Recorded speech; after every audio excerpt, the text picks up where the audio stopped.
Welcome to Email Blaster Analytics. In this video, we're going to take a look at your delivery rate.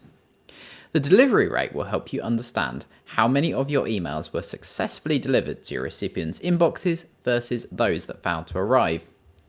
So we can see here from the block on our send, 97.5% of the emails that we sent were successfully delivered to your recipients' inboxes.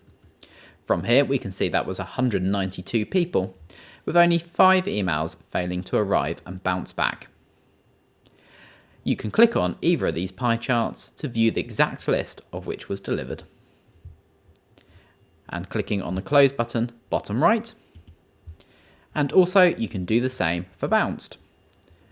From here, we can see the 5 emails that were unsuccessful and bounced back.